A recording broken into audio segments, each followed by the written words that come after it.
ప్రజలందరూ ఊహించినట్లే జరిగింది. 5 రాష్ట్రాలకు ఎన్నికలు ముగిసి ఫలితాలు వెలువడ్డ 10 రోజులలోనే కేంద్ర బీజేపీ ప్రభుత్వము పెట్రోలు, డీజిల్ ధరలను పెంచింది. పెట్రోల్ లీటర్పై $303.14, డీజిల్పై $3.29 పెంచింది. ఈరోజు పెట్రోల్ లీటర్ దాదాపుగా $111 నుంచి $113 అయింది. ఈ మొత్తం భారాన్ని అంతా కూడా ఈరోజు ప్రభుత్వం ప్రజల మీద మోస్తుంది. ఎన్నికలు ముగిసి ఫలితాలు ప్రకటించడానికి ముందు ఒక ప్రచారం జరిగింది. కేంద్ర ప్రభుత్వము పెట్రోల్, డీజిల్ ధరలు పెంచుతోందని. అప్పుడు కేంద్ర ప్రభుత్వంలో ఉండే మంత్రులందరూ కూడా లేదు, ఇది తప్పుడు ప్రచారము, కేంద్ర ప్రభుత్వానికి వ్యతిరేకంగా తప్పుడు ప్రచారం చేస్తున్నారు అనే విధంగా బుకాయించింది. పెట్రోల్, డీజిల్ ధరలు పెంచడం లేదనే విధంగా వాదించింది. కానీ ఈరోజు ఎన్నికలు ముగిసి ఫలితాలు వెలువడ్డ 10 రోజుల తర్వాత ఈ మొత్తం భారాన్ని అంతా ప్రజల మీద మోపుతుంది. దానికి ప్రధానమైన కారణం ఏం చెప్తున్నారంటే, ఈరోజు పశ్చిమాసియాలు, ముఖ్యంగా గల్ఫ్ దేశాల్లో ఇరాన్పై అమెరికా, ఇజ్రాయెల్ చేస్తున్న దురాక్రమణ యుద్ధం వల్ల ఈ పరిస్థితి తలెత్తిందని, ఈ పరిస్థితిలో ఇంధనం అనేది, ముఖ్యంగా క్రూడ్ ఆయిల్, పెట్రోల్ సరఫరా అనేది ఆగడం వల్ల ఈరోజు ధరలు పెంచాల్సి వచ్చిందనే విధంగా ప్రచారం జరుగుతుంది. నిజంగా క్రూడ్ ఆయిల్ ధరలు పెరగడం వల్లనే పెట్రోల్, డీజిల్ ధరలు పెంచాల్సి వచ్చినప్పుడు, క్రూడ్ ఆయిల్ ధరలు తగ్గినప్పుడు కేంద్ర ప్రభుత్వం ఏం చేయాలి? పెట్రోల్, డీజిల్ ధరలు తగ్గించాల్సి ఉంటుంది కదా. వాస్తవానికి గతంలో ఎన్నో సందర్భాల్లో క్రూడ్ ఆయిల్ ధరలు అంతర్జాతీయ మార్కెట్లో తగ్గినాయి. ఒక ప్రత్యక్షమైన ఉదాహరణ ఏమంటే, 2020 కరోనా కాలంలో పెట్రోల్, క్రూడ్ ఆయిల్ లీటర్కు $20 తగ్గింది.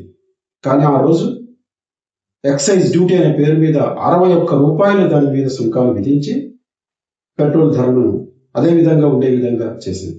ఆ విధంగా ప్రభుత్వము ఎక్సైజ్ డ్యూటీని ఎక్కువ శాతం పెంచడం వల్ల పెట్రోల్ ధరలు ఎక్కువ అవుతున్నాయి. కాబట్టి ఈరోజు ప్రభుత్వము నిజంగా ప్రజల పట్ల పట్టింపు ఉండి, ప్రజల యొక్క ఈరోజు ఈ భారాన్ని ప్రజల మీద మోపకుండా ఉండాలనే కోరిక ఉండింటే ప్రభుత్వం తక్షణం ఎక్సైజ్ డ్యూటీ తగ్గించాల్సి ఉంటుంది. అలా ఎక్సైజ్ డ్యూటీ తగ్గించుకోకుండా ప్రభుత్వం ఆదాయాన్ని పెంచుకుంటూ, చెప్పాలంటే పట్టపగలు బందిపోట్లలాగా ప్రభుత్వం ప్రజల మీద ఎక్సైజ్ డ్యూటీ పెంచి పెట్రోల్, డీజిల్ పైన విపరీతంగా దోపిడీ చేస్తుంది. కాబట్టి ఈ సందర్భంగా ప్రజలు చేసే విజ్ఞప్తి ఏమంటే, పశ్చిమాసియాలో, గల్ఫ్ దేశాల్లో జరుగుతున్న యుద్ధం అనేది ఒక సాకు మాత్రమే. వాస్తవానికి ప్రభుత్వమే చిత్తశుద్ధులు ఉంటే ఎక్సైజ్ డ్యూటీని తగ్గించి పెట్రోల్ ధరలు పెంచుకోకుండా, ప్రజల యొక్క పైన భారం మోపుకోకుండా చర్యలు చేపట్టే అవకాశం ఉంది. అంతెందుకు, పెట్రోల్, డీజిల్ ధరలు పెంచకముందు ఏం జరిగింది? వంట గ్యాస్, గృహ వినియోగానికి ఉపయోగించే వంట గ్యాస్ని కూడా పెంచారు. అదేవిధంగా కమర్షియల్ గ్యాస్ ధరలు కూడా పెంచారు. ఈరోజు వంట గ్యాస్ ఒక సిలిండరు $921 చేరుకుంది. కమర్షియల్ గ్యాస్ సిలిండరు $3,315 చేరుకుంది. దీనివల్ల ప్రజలు ఎన్నో ఇబ్బందులకు గురవుతున్నారు. చిన్న చితక వ్యాపారం చేసుకుని రోడ్ సైడ్ పక్కనంతా కూడా దీనిపైన ఫుట్పాత్ల మీద చిన్న టిఫిన్ అంగళ్ళు పెట్టుకుంటున్న వ్యాపారస్తులంతా కూడా ఎన్నో ఇబ్బందులకు గురవుతున్న పరిస్థితి అనేది ఉంది. అంతేకాకుండా అన్ని నిత్యావసర వస్తువులు కూడా, వంట నూనె ధరలు పెరిగినాయి. 700 మందుల పైన ప్రభుత్వం ధరలు పెంచింది. ఈరోజు మరొకసారి ఈ పెట్రోల్, డీజిల్ పెరగడం వల్ల అన్ని నిత్యావసర వస్తువులు ధరలు పెరిగి ప్రజల యొక్క జీవితం దుర్భరంగా మారబోతోంది. ఈ పరిస్థితుల్లో ప్రజలు ఒక విషయాన్ని గమనించాల్సి ఉంటుంది. ఈ ప్రభుత్వాల నుంచి ప్రజలకు ఒరిగే ప్రయోజనం ఏమీ ఉండదు. ప్రజలు ఈరోజు ప్రభుత్వాలు తమపై మోపుతున్న భారాలకు వ్యతిరేకంగా ఐక్యంగా ఉద్యమించాల్సిన అవసరం ఎంతైనా ఉంది. కులాలకు, మతాలకు, ప్రాంతాలకు, భాషలకు అతీతంగా ప్రజలు సంఘటితమైపోయి ఈ ప్రభుత్వ విధానాలకు వ్యతిరేకంగా బలమైన ఉద్యమాన్ని నిర్మించినప్పుడు మాత్రమే, ఒత్తిడి తెచ్చినప్పుడు మాత్రమే ప్రజలను ఈ విధంగా దోపిడీ చేసే విధానాలకు, చర్యలకు వ్యతిరేకంగా మనం అడ్డుకట్ట వేయగలమని socialist unity centre of India, communist SUCC party భావిస్తుంది.